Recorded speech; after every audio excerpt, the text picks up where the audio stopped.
नमस्कार दोस्तों, मैं हूं लोकेंद्र मिश्रा और आप सबका स्वागत है इस वीडियो में। Bihar PCS 67th mains GS 1 paper के डिस्कशन करेंगे इसमें हम। तो चलिए शुरुआत करते हैं, कैसे कैसे प्रश्न पूछे गए हैं उसके बारे में बात करते हैं। जो सेक्शन 1 है उसमें जो पहला प्रश्न है वो है discuss the factors responsible for the formation of Indian national Congress, what were the British policies towards early nationalist. भारतीय राष्ट्रीय कांग्रेस की स्थापना के लिए उत्तरदायी कारकों, अब देखिए यहाँ पे उत्तरदायी कारकों के बारे में आपको बात करना है, का उल्लेख कीजिए और प्रारंभिक राष्ट्रवादियों के प्रति ब्रिटिश नीतियों की चर्चा कीजिए।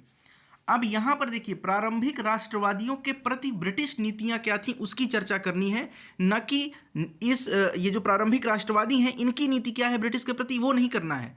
जैसे बहुत सारे लोग इसमें क्या करेंगे कि प्रेयर पिटीशन इसके बारे में लिख देंगे, है ना। लेकिन यहाँ पे ब्रिटिश की पॉलिसी क्या थी उनके तरफ, वो क्या, किस तरह से क्या रवैया था उनका, उसके बारे में उल्लेख करना है। और जो इसका सेक्शन का जो पहला पार्ट है वो ये है कि इसकी स्थापना क्यों हुई कांग्रेस की, तो उसके बारे में आपको बताना था। बहुत सारे कारण हैं, आपको पता है। दूसरा प्रश्न है trace the course of expansion of western and technical education in Bihar between 1857 से 1947। बहुत ही पेट प्रश्न और लगभग हर साल पूछा जाने वाला प्रश्न है कि 1857 से 1947 के मध्य बिहार में पाश्चात्य और तकनीकी शिक्षा के विस्तार के क्रम को अनुरेखित करिए। तीसरा प्रश्न है critically analyse the factors responsible for the emergence of Gandhi. देखिए, क्रिटिकली एनालाइज करना है, आलोचनात्मक विश्लेषण। Emergence of Gandhi ji as an eminent nationalist leader, एक प्रतिष्ठित राष्ट्रीय नायक के रूप में गांधी जी के उदय के लिए उत्तरदायी कारकों का आलोचनात्मक विश्लेषण करना है, याद रखिएगा।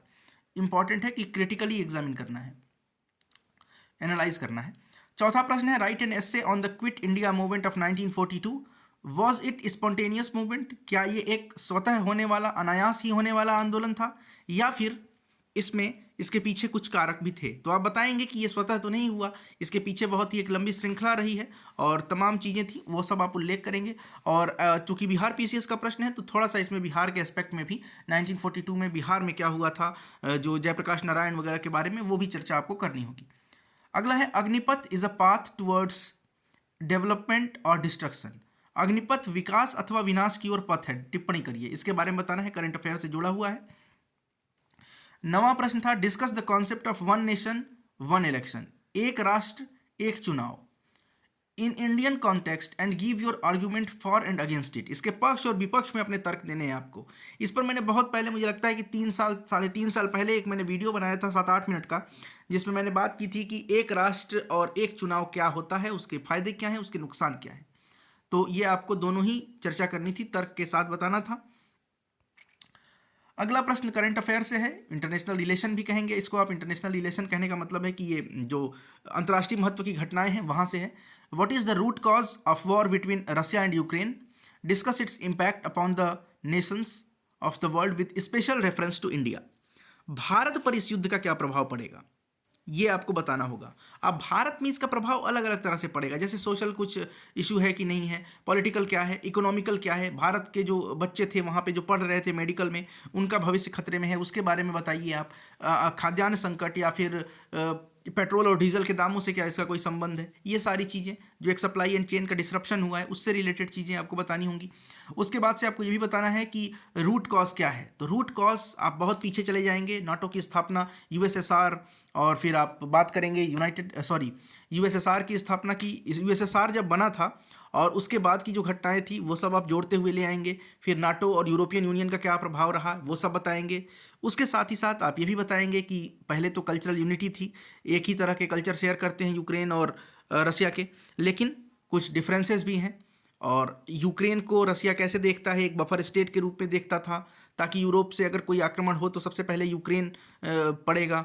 तो इस तरह की चीज़ें हैं, ये आप डिस्कस करना था आपको। 11वां प्रश्न है it is generally alleged that ruling party misuses the constitutional institutions for its vested interest, do you agree with this view, give arguments in support of your answer. प्रायः यह आरोप लगता है कि सत्ताधारी दल अपने निहित स्वार्थों हेतु संवैधानिक संस्थाओं का दुरुपयोग करता है। क्या आप इस मत से सहमत हैं? अपने उत्तर के पक्ष में तर्क दीजिए, सहमत हो या असहमत हो, जो भी आप चाहें। उसके बाद से आप यहाँ पे देखिए, ये कुछ प्रश्न ऐसे हैं जो कि स्टैटिस्टिक्स से पूछे जाते हैं। 2013-14 में क्या था रोस्टर बिक्री, तो ये मैं अभी डाल दूंगा टेलीग्राम में, तो वहाँ से आप देख लीजिएगा, डिस्क्रिप्शन में टेलीग्राम चैनल का लिंक है।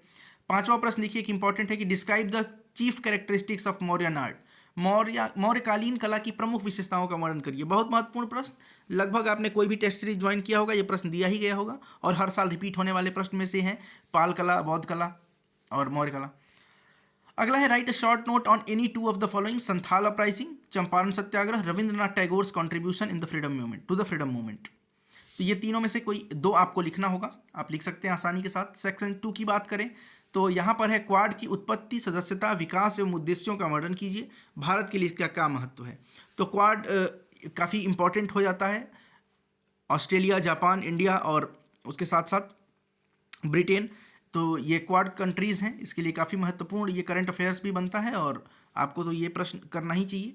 आप कब क्वाड का जन्म हुआ, कैसे उसकी उत्पत्ति हुई, उस पर सदस्य देश कौन कौन से हैं, तो आसानी से आप इसको कह सकते हैं।